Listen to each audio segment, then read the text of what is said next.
Friends, today's NRI Samai program from Los Angeles brought to you commercial-free by listeners like you.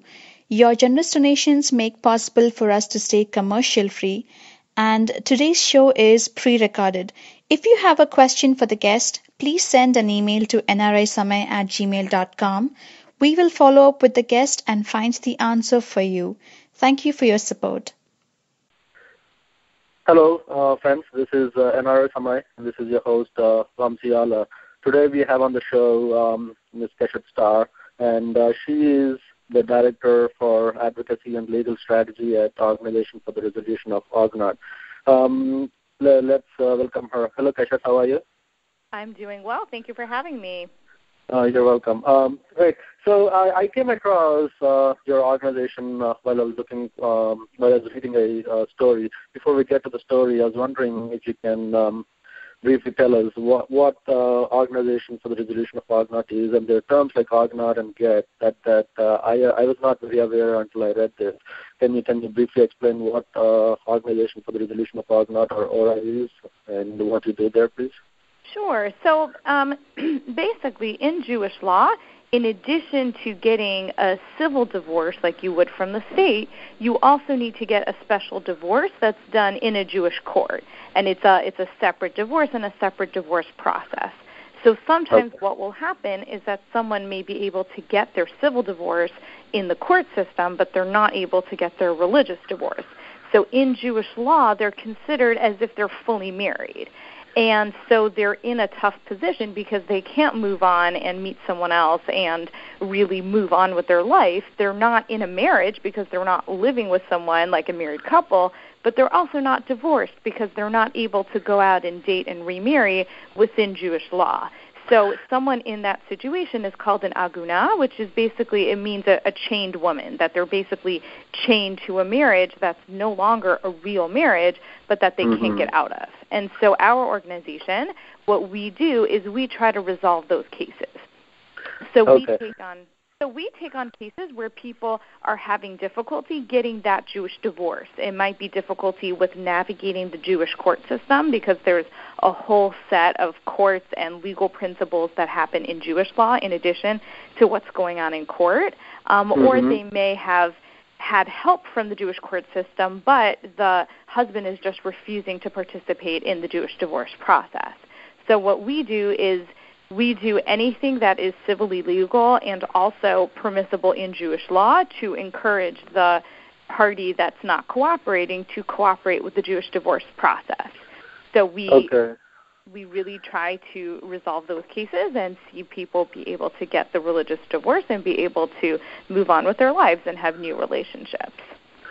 So, I mean, for people who are outside the Jewish religious group, it seems little different. I mean, so what you're suggesting is that there are two separate divorces that a participant or a lady that wants divorce from the husband has to go through. One is a civil divorce proceedings, which is from the U.S. courts, and then there is a separate law, which is by the religious group, the Jewish religion, that they have obtained it. And despite all of that, the husband can refuse her a divorce, and that's where it seems like an abuse that some of these women have to go through. But is that a right assessment?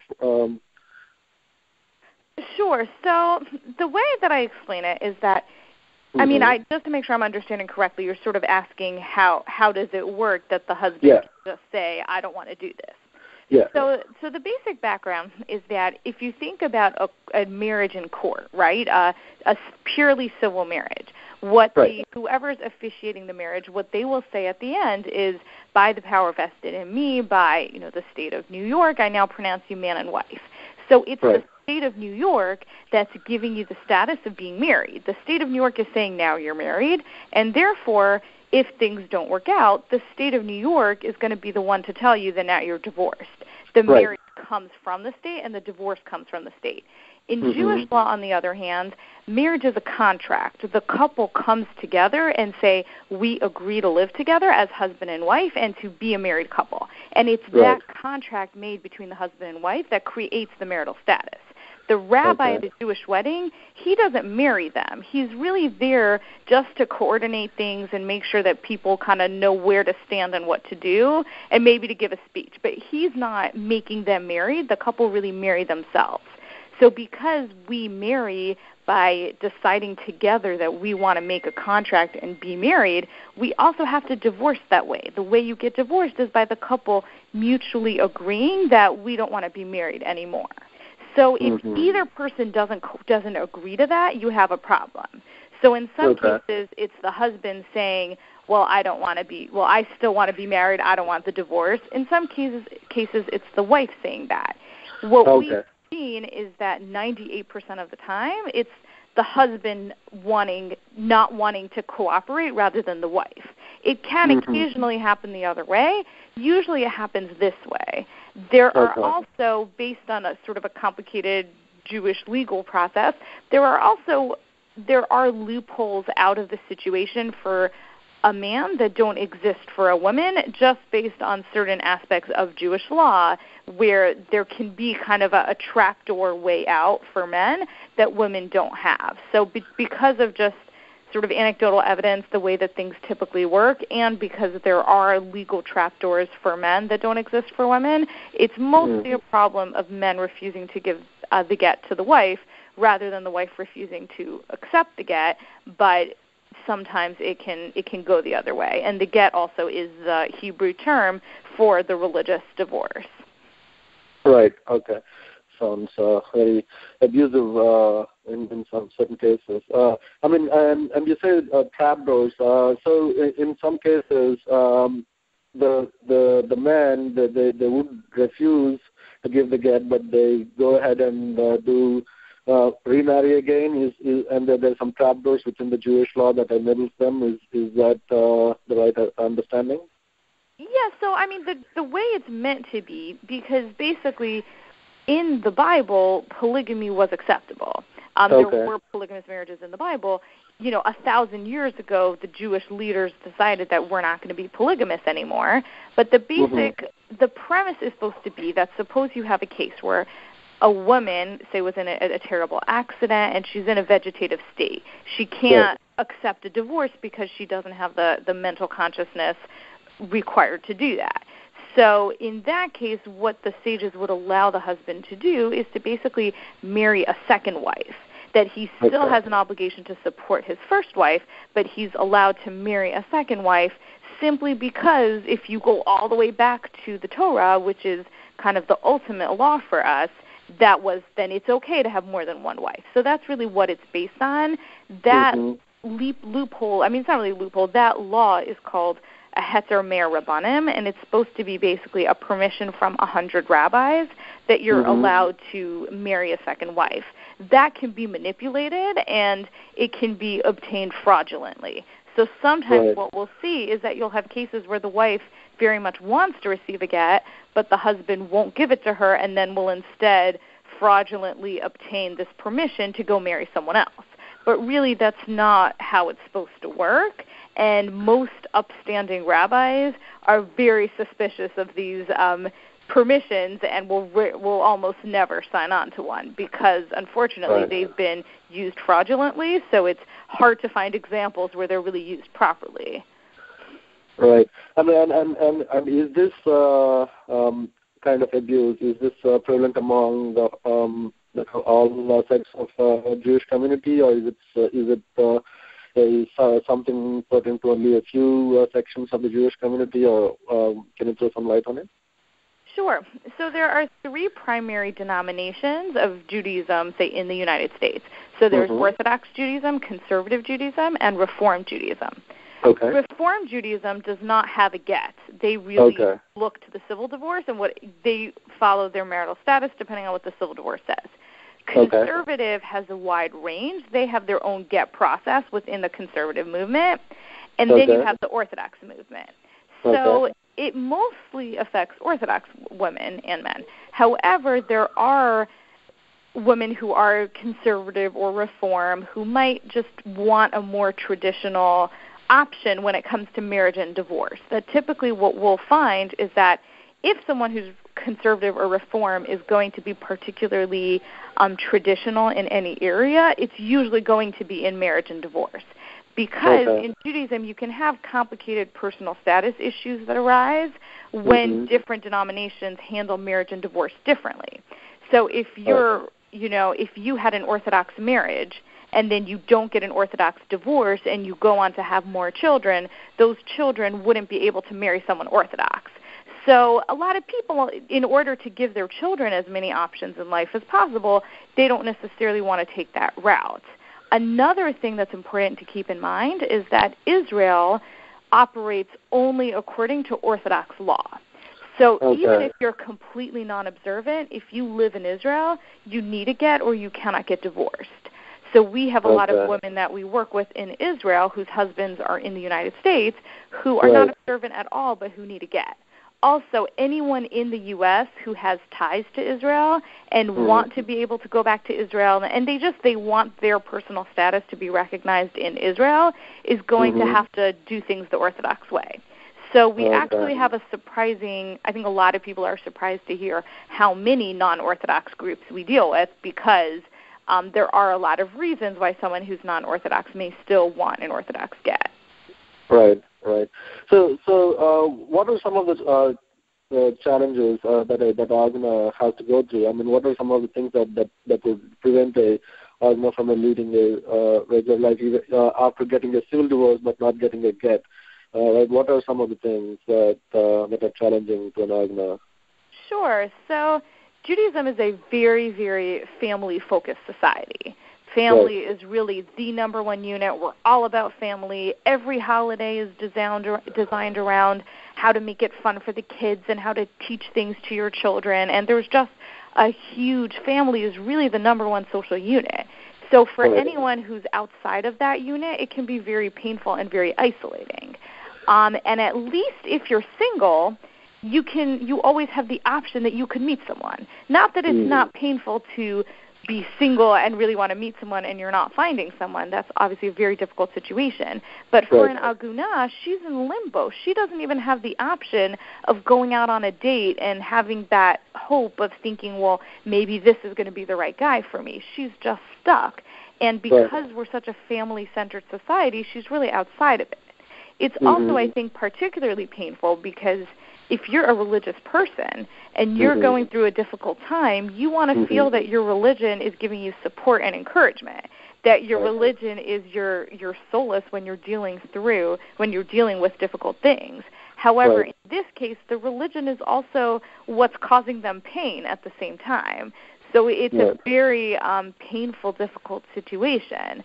And I think also, as anyone who's sort of been through a difficult civil divorce can tell you, going through a divorce process is just very draining on all levels. It drains you financially. It drains you emotionally and psychologically. It saps your mental energy, and it's really hard to move on with your life. And, a divorce is already traumatic. It's very hard to move on past the divorce when you're being bogged down with dealing with all of the processes of the divorce. And for an Agunot, some people will just get to a point where they're not willing to try anything because they're too drained.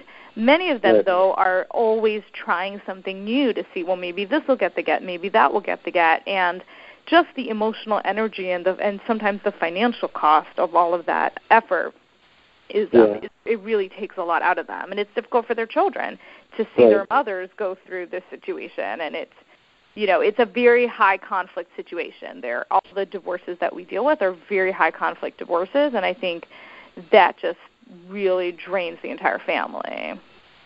Right. It's very saddening to hear some of these things. And what are some of the things that as you say, 98% of the cases are by men refusing. Right? What are these things that they use to withhold this get? I mean, I'm assuming some of them would be using it as a revenge vendetta and withholding something or seeking something back, right, to before they give the get. What are some of the things that you see on a day-to-day basis that these men use to deny the get? Right. What makes someone want to withhold it? There's really a several reasons that we see over and over. One very common reason is to use it as a tool for extortion. That say you have a house, right, and the house is worth $1 million. You go to court, and the court says, okay, you're going to sell the house, and the husband's going to take $500,000, and the wife's going to take $500,000. Then the husband could withhold the get and say, oh, if you want this get, you're going to give me that whole house, and I'm going to walk away with the entire house, and you're going to walk away empty-handed. So that's something we see all the time, using the get as leverage for financial issues, for custody issues. We've seen child molesters try and use the get. We've seen people say, if you go to the police again, I'm not going to give it to you. So it's just any sort of end-of-marriage issue can be used as it can become on the table for leverage in exchange for a get. Another thing that we see sometimes is, just spite, revenge. There are cases where people withhold a get in order to benefit themselves. They think they're going to walk away with more money, with more time with their kids. There are cases, though, where people do things that are not helpful for themselves, but they want to spite the other person, so that's a part of it. Sometimes they really feel that they still love the person and that the relationship can work out if they only have time and access, and not everyone is so mentally with it. There are guys that really don't understand why the relationship ended. So there's that. The number one reason behind all of those things, though, that we see is really control. That the number one factor is I'm the one who's going to decide when and how this ends. That the get becomes a tool for people to try and get control over the end of marriage process, whether it's control over the money or control over just the other person's freedom to move on and have a new relationship. It's really about maintaining control over their spouse. Okay. Wow. But before we go further, can you tell us about a little history of ORA? Sure. So ORA was started in 2002 as a student group at Yeshiva University. And basically, there was a rabbi who was speaking to a group of students and talking to them about this Jewish law issue and about how there was a case in his very community where the husband was refusing to give a get. And it was a group of young guys who heard it and got very, indignant about it. And so they went and they had several rallies outside the home of this man who was refusing to give his wife the get. And they found that it worked. The man didn't like the rallies, and so he said, okay, fine, let's do the get. And the case was resolved. And so that's really how ORA started. In the past, so again, we've been around since 2002. In the past, over a decade that we've been around, we've really professionalized as an organization. We're not a student group of Yeshiva University. We're really, independent and kind of self-governing. We also have a, professional staff of 8 staff members, which compared to when we started is a tremendous amount of growth. And we've really become much more of a professional nonprofit organization. But again, I think the basic history is just that we found that if you can use that grassroots activism and that social pressure, it really works. And we're here to kind of do that in an organized and professional manner. Right. So it started by a student, and as a nonviolent protest, the rally process to get a get. Is that what of some of the major activities entail for each cases, or what are some of the things that you guys do? Of course, they may vary case by case, but generally speaking. Sure. So the way I usually explain it to people is that we work within 2 boundaries. One is Jewish law. So in Jewish law, there are certain things that can be considered inappropriate coercion and can make the get invalid. So we work with very high-level rabbis to make sure that everything we're doing is not going to create an issue of the validity of the get. The other boundary that we work with is civil law. So we don't beat anyone up. We don't do, we do social pressure, but we don't do anything that would legally constitute harassment or defamation or anything like that. So we work within those 2 boundaries. Within those 2 boundaries, it's whatever we think is going to work. We tend to have different profiles of cases we work on. So if you have a man who has a very important business and he's on the board of 10 different organizations and he's very charismatic, your strategy for a person like that is going to be different than for a guy who has no friends and lives in his car and doesn't care about anything. You know what I'm saying? So the strategies are going to be different. Typically, our first step in any case is we always try to resolve it amicably first. Even if we're very skeptical that that's going to go anywhere, we always, just as an ethical boundary and as a courtesy to the other side, we always reach out to the other side, get their understanding of what's happening, and see if we can work something out. Every once in a while, we have a case where the husband's looking for something very minor that she's actually very willing to agree with, and we're able to facilitate a negotiation, do the get, and get out of the way. If that's really, really not happening, then we move to pressure. We'll usually start with sending them formal letters saying that you really need to comply with this. We will put them on our website. On our website, we have a list of recalcitrant husbands. There are Jewish newspapers that will publish lists of recalcitrant husbands. So we will get the husbands put on those lists. We will, have, demonstrations are really the last thing. We might do flyers and put flyers around their neighborhood. We'll speak to their rabbis. We'll speak to their coworkers. Eventually, if we're really not able to get traction from them, then we will have peaceful demonstrations outside their home, outside their workplaces. And what we found is that it just has a domino effect. We had a case where the couple had been separated for 11 years. And I think they'd even been civilly divorced possibly for 11 years, and there was still no get. And what the husband would do is every year or two he would move to another city. So we would find him in that city. We would, have demonstrations, the whole 9 yards, and then he would move again. And then we would find him again, go to that city, have demonstrations. We followed him to probably 5 or 6 different cities until he ended up in New York City, which was great for us because that's where we're located. So we had, on a very regular basis, we had rallies outside both his home and his workplace. From that, we started hearing from people in the neighborhood that, he's on dating websites. Here's his profile, and we would get him off those websites. Or, I actually went out with him. I was set up by so-and-so. And we would really get the more public we were about the case, the more information that we would get, and then the more pressure points that we had. And eventually he just got tired of it and gave the get. So I think really our trademark is that we're very persistent, that no matter how long it takes, we don't give up, and we keep trying new things or trying the same things over and over, and, eventually people kind of wear out. Friends, NRI Samay is a non-profit independent alternate media from Los Angeles, USA, which brings positive stories from grassroots activists from all corners of India and across the world. NRI Samay does not rely on corporate funding, and our shows are commercial-free. We only rely on your donations. Corporate-funded media is driven by the TRP rating, and profits are blurring the distinction between news and entertainment. Why do our news channels talk so much about cricket, movies, accidents, popular figures' personal lives, babies of heroines, gossips, etc., while they should be covering the struggles of people, inequality in our society, rural issues, and border security issues? Why did our media raise some corruption crusaders to the sky on one day and shut them off completely when graft charges were raised on those corporate sponsors? Media relies so much on the corporate funding and government blessings that they cannot report independently. NRI Samay is different. We don't accept funds from any corporations, and hence our shows are commercial free. We completely rely on donations from you. Please consider donating to NRI Samay, and please go to nrisamay.com and donate generously. This is the only way together that we can continue NRI Samay. All donations are kept transparent on nrisamay.com.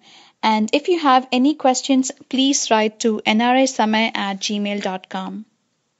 It's kudos to your organization. But as I understand, you're using all sorts of gentle means to put social pressure and some kind of peer pressure on the party that is refusing the get to ultimately give up and give the get, right? Yes, another facet to our organization is that we also have an entire educational arm.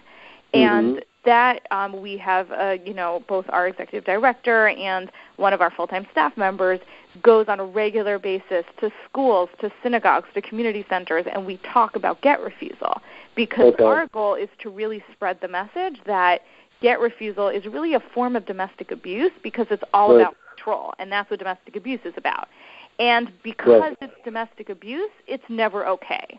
Because what we'll hear a lot of the times, even from the husbands we work with, is that I agree with you and get refusal is terrible, but in my particular case, trust me, my ex-wife is really terrible, and this is the only choice that I have. So for us, by spreading the message that get refusal is abusive and therefore it's never okay, and I don't really care what your excuses are, that has done a lot. And I've just seen in the years that I've been at ORA in the past couple of years that the cultural language has changed so much, that it's a really growing philosophy in different facets of the Orthodox community that get refusal is just not okay and the excuses don't really matter. And I think the more that can be understood, the less work we have to do when we go into a new community to address a particular case. So I think just by doing broad educational work, it's really changing the community language, and that in turn makes it much easier for us to go to a new place and really get support from the local community. Right.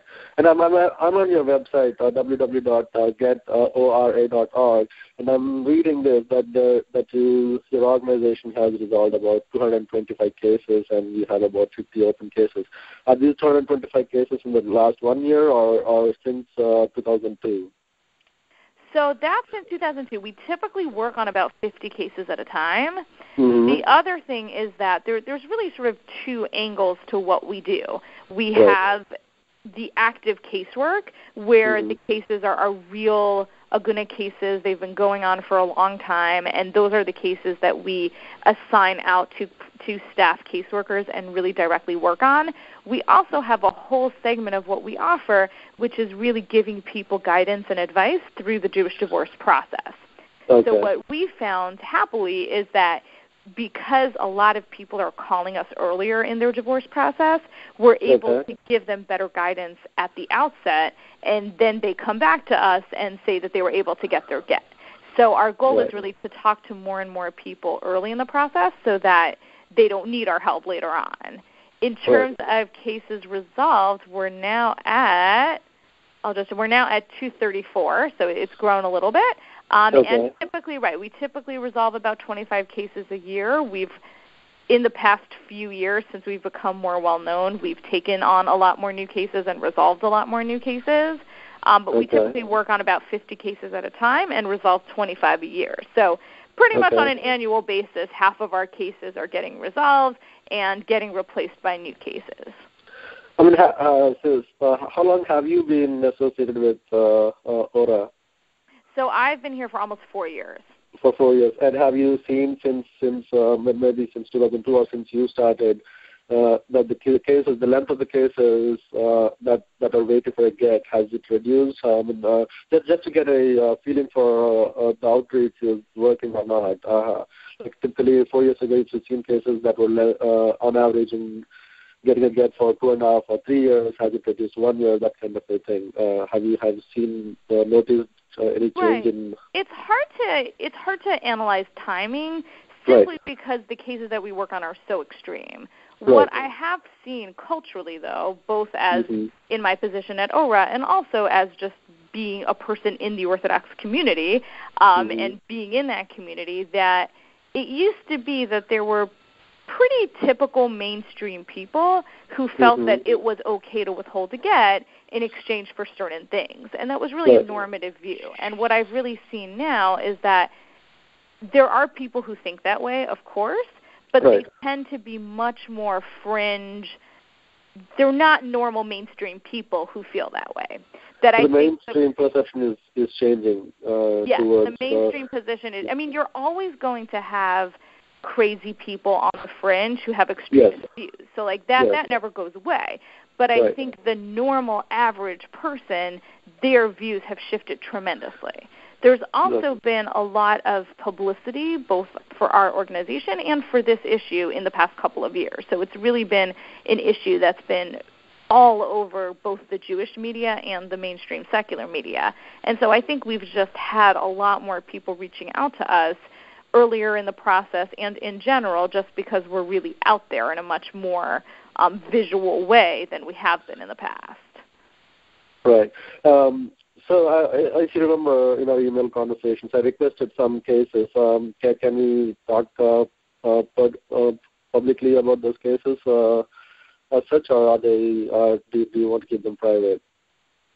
No, I mean, if you have any, I'm happy to discuss them. So if you have any specific questions on that. I would like, just briefly, to give our audience a personal understanding of some of these cases, right? The one case was that of Cynthia Ohana, right, and she had to wait 11 years to get from her husband. Was this the case that you earlier mentioned about following her husband? Can you explain a little more about her case and was she married the 11 years? Sure. About you?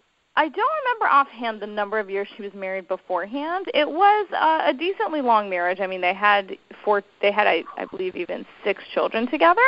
So it was probably about like a 15 or 20-year marriage.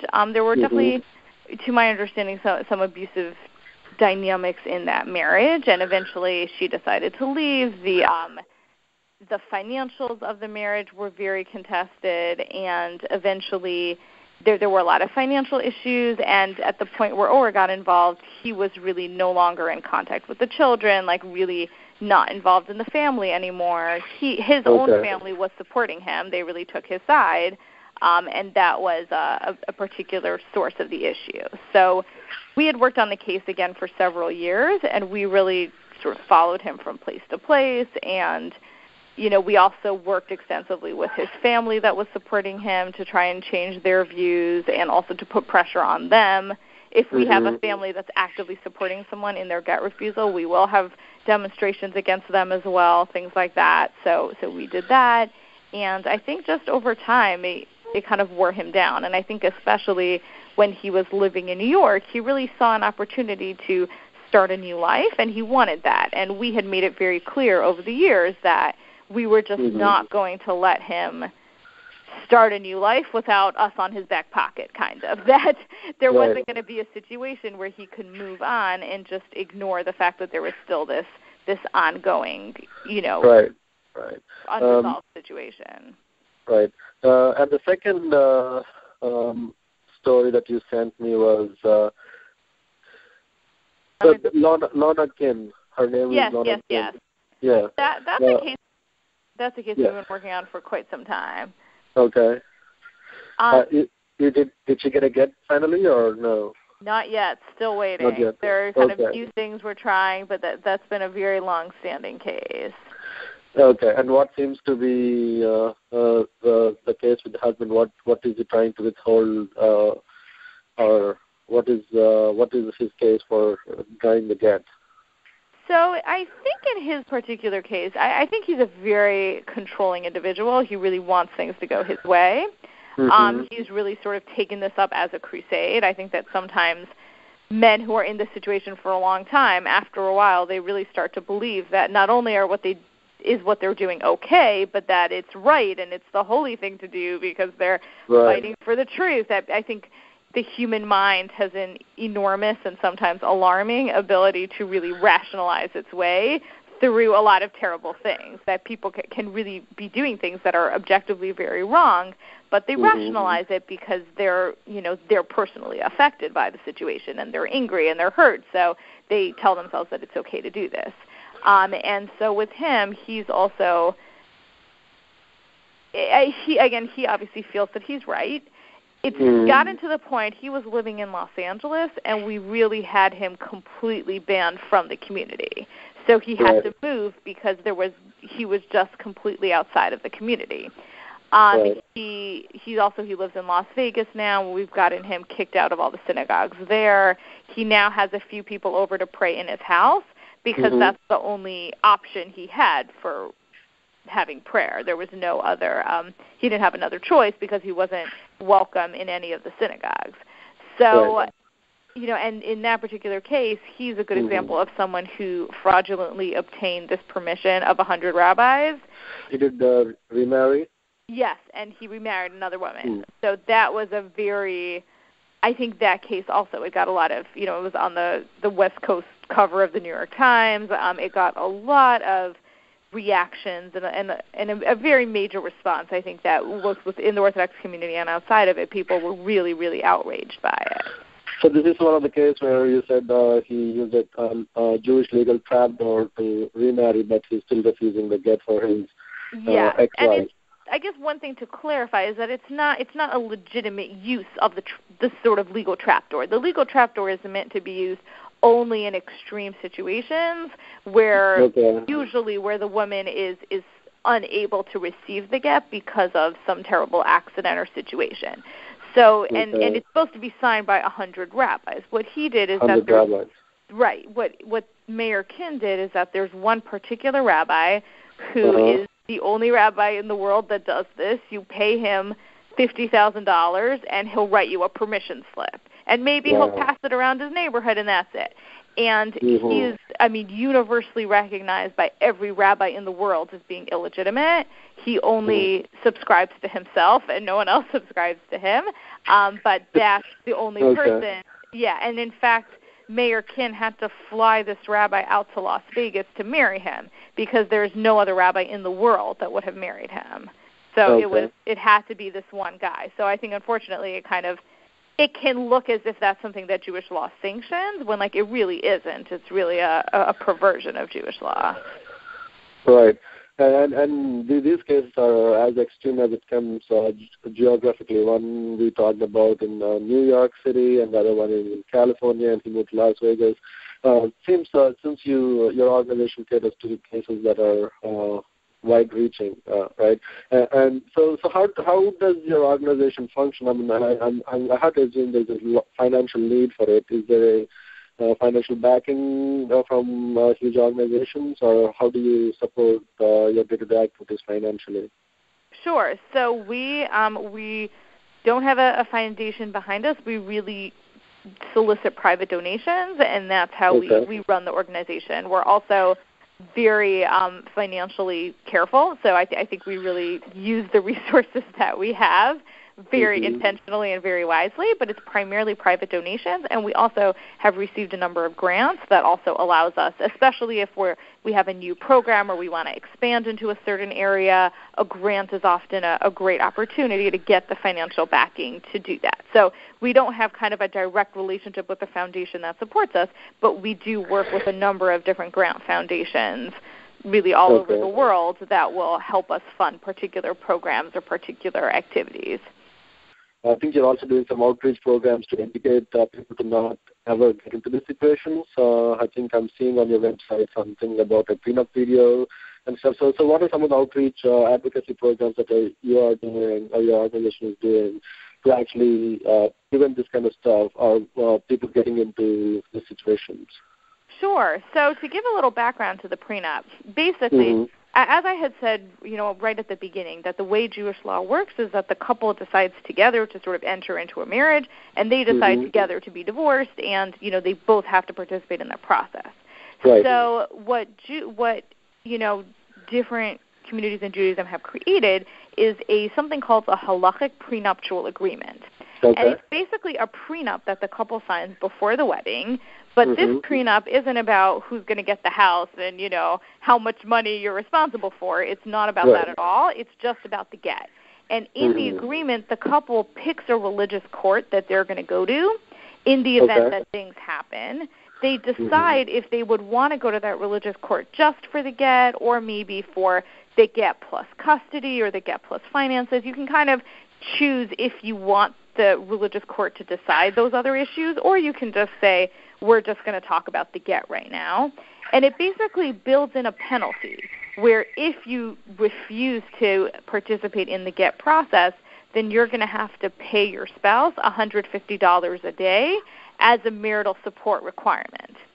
And the great thing about the prenup is that it's acceptable in Jewish law because it's completely built within the Jewish law system. It's about agreeing to go to a Besdin, which is an appropriate action according to Jewish law, and it invokes a Jewish marital support requirement, which is also, completely, a positive thing in Jewish law. However, it's also, because it's an arbitration agreement, and our court system has a very strong public policy in favor of enforcing arbitration agreements, it's also fully supported civilly, and it's been tested in civil court and it's won, and it's been upheld. So it basically is a way for a couple prior to the marriage to put this in place that will then prevent an issue from happening later on. And one thing that just personally I think has been very gratifying to see is that because the prenup has been around for some time and has become extremely popular in the past few years, we've seen it get used. We've seen couples sign it and then a few months into the marriage have, an abusive situation and real problems, and then have to actually use the prenup because the get is contested, and it really works. And so it's been exciting to see the prenup in action because it really gets the get done, even in situations where otherwise we would probably need to do demonstrations and all sorts of things. So one factor that, of our organization is that our educational arm really works to educate people about this prenuptial agreement. So we do programs in high schools and colleges, and we really talk to them about the prenup. We also, one thing that we started doing in our office, we sign prenups in our office. So if a couple lives in New York and they want to do this prenuptial agreement, we make it easy for them. They can come to us. We'll notarize it. We take care of everything for them. And what we started doing is posting pictures of couples signing it on Facebook, because then their friends see them signing it and realize that, okay, it's not such a scary thing, and it really encourages other people to do it as well. Right. And because it's a document that is created by the Jewish synagogues or in partnership, it's really enforceable wherever the couple go, right? Exactly. It's enforceable civilly and it's enforceable religiously. So it has a lot of strength kind of in both arenas, which is really important. Great. It was nice hearing all these things. I mean, some of these cases are really surprising to me because, in U.S. cases are enforced, but then there is a social aspect, and that I have never heard until I came about one case of Peter Dodelson. So I was very interested in talking to you, and you threw a lot of light into this and to provide us better understanding. Is there anything that you would like to add before we conclude this interview? The main thing, which, I know you and I had talked about as well, is that whenever you're dealing with kind of a traditional group, it's very important to focus not only on kind of the civil legal element, but also what's going to work in that community. That our goal is to make sure that a woman who's in a very insular Hasidic group is able to remarry within that insular Hasidic group, if that's what she wants. That it's important that, even within our organization, we strategize cases differently so that they're really culturally sensitive to the specific group involved. Because for real people who are really in traditional communities, it's very, very important that whatever solutions they have are solutions that are accepted by their community. Okay. All right. I think, we are coming close to an end. Would you like to go out the name of your organization, and if they want to support financially, how would they go about doing it, please? Sure. So we're ORA, the Organization for the Resolution of Agunot.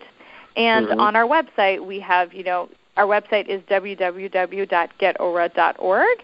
And on our website, on the front page, sort of at the bottom, is a little Donate Now button. So, of course, if anyone's interested in financially supporting ORA's work, we would really welcome that. And if you click that Donate Now button, which is on the bottom right of the home page, you will see it really walks you through the options. And we can also be contacted directly and sort of help people do that over the phone as well. So all of the information is on that website, and definitely any other questions can just be directed directly to us.